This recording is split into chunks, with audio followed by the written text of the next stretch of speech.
ভালোবাসার আলো আঁধার। আরে এমন প্যাচ লাগিয়ে দিয়েছি না, এখন ওই বুড়িটা নন্দিনীর মুখ কেন নামও শুনতে চাইবে না। আমি কিন্তু এখনো ভরসা পাচ্ছি না বুবু, সবকিছু যদি আবার ঠিক হয়ে যায়। আরে ধুর, এত সহজ না। এদিকটা গুছিয়ে ফেলুন আর চট্টগ্রামে যাওয়ার প্রস্তুতি নিয়ে নিন। ঠিক আছে? আমার মনে হয় না স্যার আমার যাবার দরকার আছে। আমি এমন মন্ত্র দিয়েছি নন্দিনীর কানে যে আমার ওই বুড়ি যদি 5 পা আগায় তাহলে নন্দিনী 10 পা পিছাবে। তুই যে সারাটা দিন নানমনির কোনো কথা শুনলি না, কাজটা কি তুই ঠিক করেছিস? সব দিনই তো শুনি, একদিন না শুনলে কি হয়েছে? না শুনলে নানমনির কষ্ট হয়, আর আমার বাবুল সোনাটা পচা হয়। অর্ক কিন্তু আজকে স্কুলে যায়নি। কেন রে, স্কুলে কেন যাসনি? দাদু বাড়িতে না গেলে স্কুলে যে কি হবে? তোর সাথে না আমার কথা হলো, তাও স্কুলে যাসনি? শর্ত কি ছিল? বড় হব তারপর স্কুলে যাব। আমি কি এখনো বড় হয়েছি? তোর যাবার কথাও তো সেটা ছিল যে বড় হবি তারপর যাবি, তাহলে এখন কেন জেদ করছিস?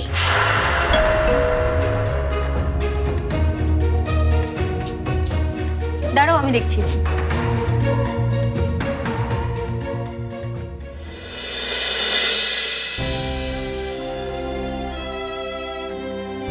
এসো। স্কুলটা শুরু হলে কিন্তু আশপাশের এলাকার অনেক মানুষের উপকার হবে।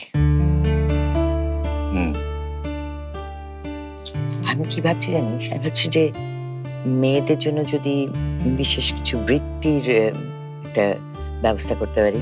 যেমন ধর, যারা পরীক্ষার ফল খুব ভালো করবে তাদের একদম বেতন মওকুফ করে দেওয়া, তারপর বিনামূল্যে বই দেওয়া। কেমন হবে? ভালো হবে। আর সেই রুমটায় লাইব্রেরি করব, সেখানে একদম ওই যে দেয়াল আলমারি হয় না, সেগুলো বানিয়ে দেব।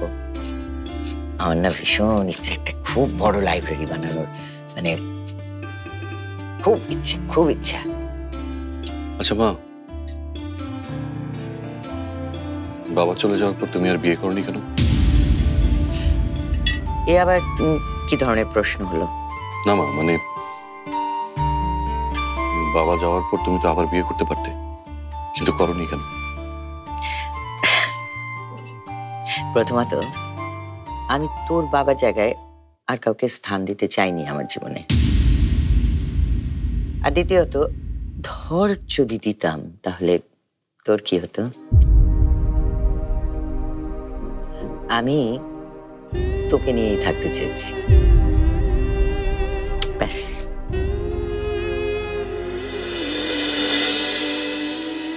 আমি কেমনও এমন করলাম, তাও তোমার সাথে? আমি না, আসলে আমার মাথাটা ঠিক ছিল না, জানো। আমি তো এমন ছিলাম না। হিংসা, ক্ষোভ এসব কিছু ছিল না। বিশ্বাস করো তুমি, ভাবতে বড়ই অদ্ভুত লাগে।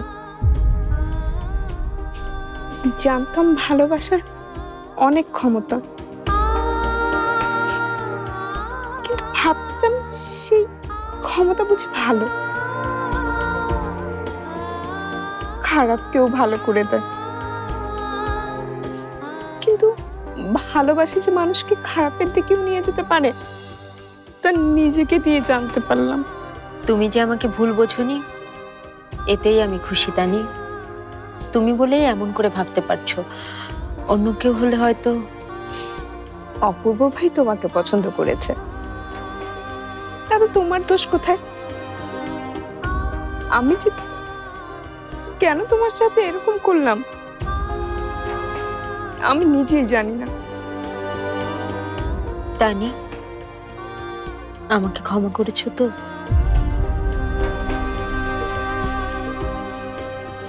ক্ষমা? সেটা তো তুমি আমাকে করবে। আমি অপরাধী। আসলে আমরা কেউই অপরাধী না। আমরা এমন একটা সময়ের মধ্যে পড়ে গিয়েছিলাম যে আমাদের হাতে কিছুই ছিল না।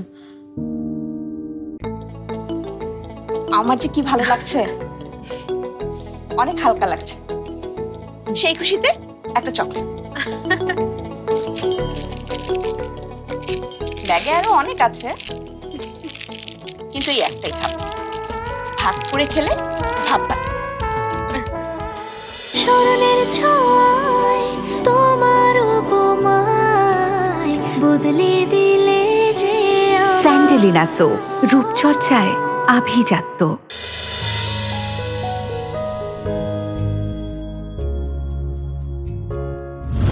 বাবা এটা কি আমাদের? হ্যাঁ বাবা, এটা আমাদের। বাবা এটা কি আমি চালাবো? চালাবি তো, কিন্তু হেলমেট পরে। বাবা, কি হয়েছে তোমার? এইভাবে বসে আছো যে? ভাবছি। খুব জটিল কিছু ভাবতেছো নাকি? বাবার কথা মনে পড়ছে না? হ্যাঁ, একটা অদ্ভুত ধরনের অবস্থায় পড়েছি, তাই আরো বেশি করে মনে পড়ছে। কি হয়েছে বাবা? 2 ভাগে ভাগ হয়ে গেছে। মাথা বলছে একটা কাজ করতে, আর মন বলছে আরেকটা। হয় বাবা, সব মানুষেরই মাঝে মধ্যে এরকম পরিস্থিতিতে পড়তে হয়। তুমি পড়েছিলে কখনো? পড়ছি না আবার। কি করেছিলে তখন? আমার পরিস্থিতিতে আমি কি করেছিলাম সেটা অন্য বিষয়। বাবা, তোমার একটা কথা বলি, সব সময় মাথার কথাকে গুরুত্ব দিতে নাই, কখনো কখনো মনের কথারে গুরুত্ব দিতে হয়, তাইলে দুনিয়াদারি হয় না বাবা।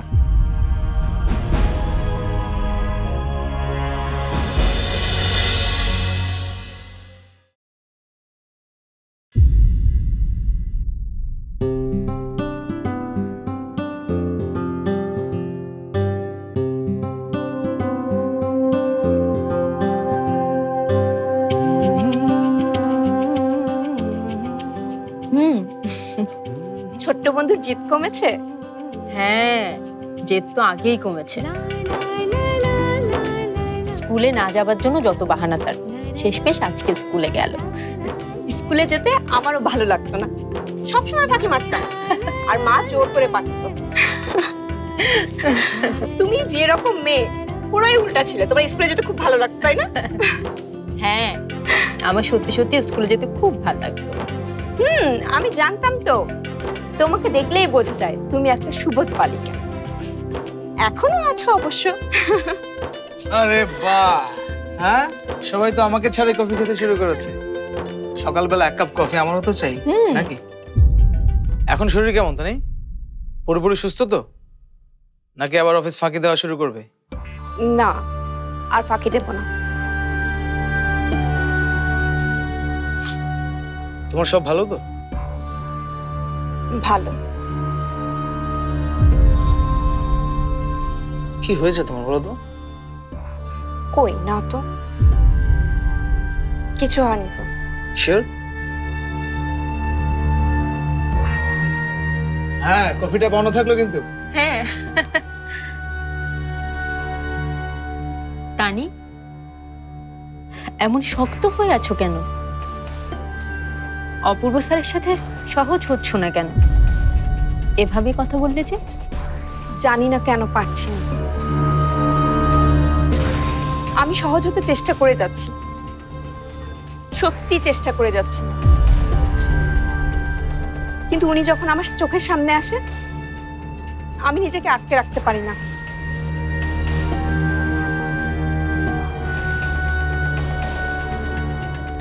নিজেকে সামলাও তানি, একটু সময় দাও, দেখবে সব ঠিক হয়ে যাবে। স্মরণের ছোঁয়ায় তোমার উপমায় বদলে দিলে যে স্যান্ডেলিনা সো, রূপচর্চায় আভিজাত্য। ডাক্তারের অ্যাপয়েন্টমেন্টটা যেন কখন? বিকেল বেলা। আচ্ছা তুমি কিন্তু ডাক্তারের ফিয়ের টাকাটা দিয়ে যেও। আচ্ছা ঠিক আছে। ইয়ে আরজু, আমার ঘড়িটা দেখেছো?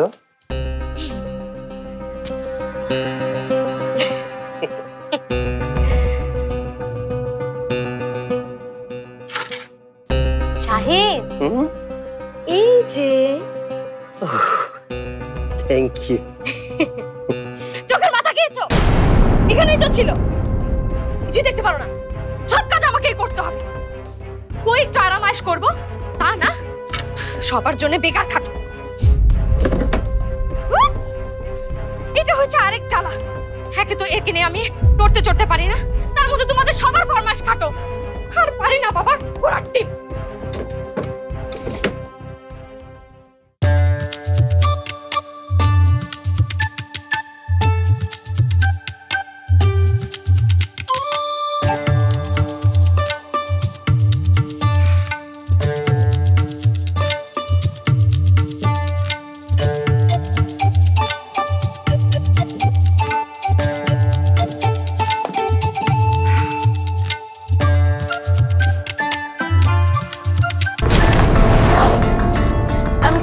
সরি।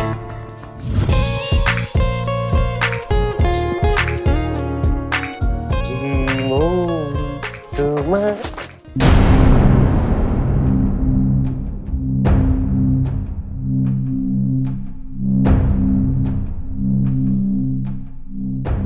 তোমাকে এরকম চোর চোর লাগছে কেন?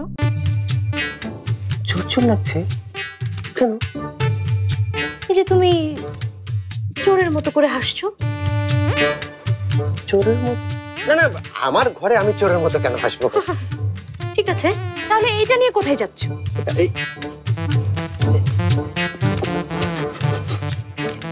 চেঞ্জ করতে যাচ্ছি। আচ্ছা যাও, চেঞ্জ করতে যাও। তুমি এমন করছো কেন? এমন করছি কেন?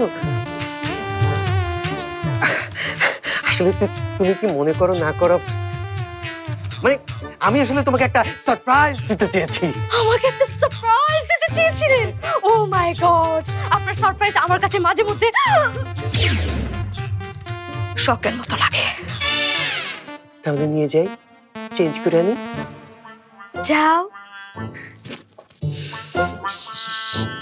বলো দেখটা, কি করে না করে নিজে কিছুই জানেন।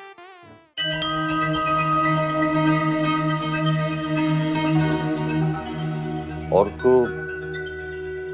কেমন আছে? জি, অর্ক ভালো আছে। আর আপনার মামি? জি, মামিও ভালো আছে।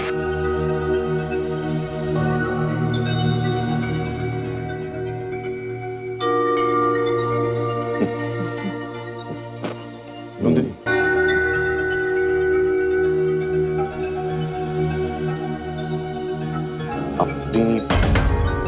আপনি এখনো আমার উপর রেগে আছেন? মানে সেই রাতে আমি আসলে ওদিনের ব্যাপারটা ভুলে যেতে চাই স্যার।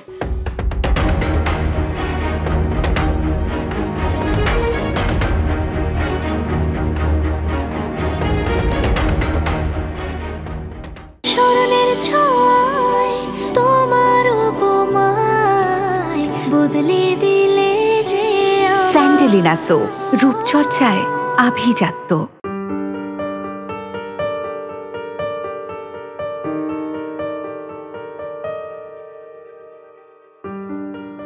এত তাড়াতাড়ি আবার দেখা হবে আমি ভাবিনি। আমরা যে ভাবি তা কি সবসময় হয়? বরং সেটাই হয় যে আমরা কখনো ভাবি না। আমি কি ভাবতে পেরেছিলাম হঠাৎ করে সেদিন তোমার সাথে ওভাবে দেখা হয়ে যাবে? একেই বুঝি কাকতালীয় বলো না? তোমার মুখটা আমার শুকনো লাগছে কেন? আমার জীবনটাই তো শুকনো পাতার মতো শাহিন, এ আর নতুন কি? পাতা যেমন শুকনো হলে গাছ থেকে ঝরে যায়, তখন পাতারা আসলে স্বাধীন হয়ে যায়। তুমি কখনোই সাহস দেখাতে পারোনি, তোমার মাকে কনভিন্স করতে পারা তো দূরের থাক, মুখ ফুটে বলতে পারোনি পর্যন্ত আমার কথা। তাই তো বিয়ে আমাকে একটা করতেই হয়েছিল। না, তোমার দোষ আমি দেই না। ভাবি আমার ভাগ্যটাই আসলে এরকম। মন দিয়ে সংসারও করতে চেয়েছিলাম শাহিন, কিন্তু পারিনি। যত যাই হোক, একটা পার মাতালের সাথে সংসার করা সম্ভব নয়। তাই তো আসলে সেই সুতোটা কেটেই দেশে ফিরেছি। বাবা মা বলছে আবার বিয়ে করার কথা। আসলে কি জানো শাহিন, সম্পর্ক ব্যাপারটার উপরেই না আমার ভরসা উঠে গেছে। এবার না হয় শুকনো পাতা হয়েই সারা জীবনটা হাওয়ায় ভেসে কাটাই।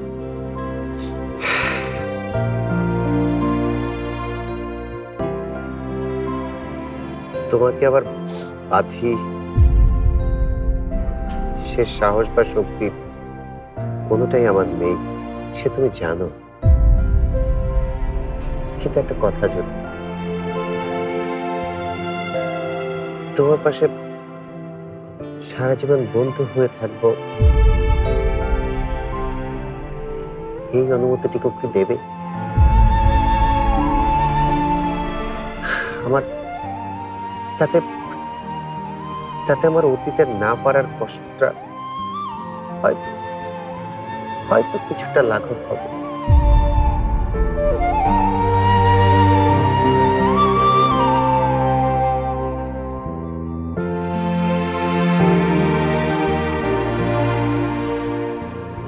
শাহিন, আমি না আজ উঠি।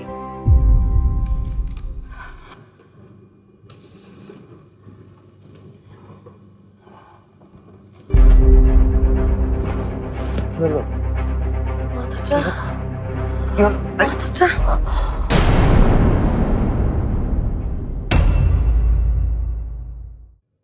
মামা রাখেন রাখেন রাখেন।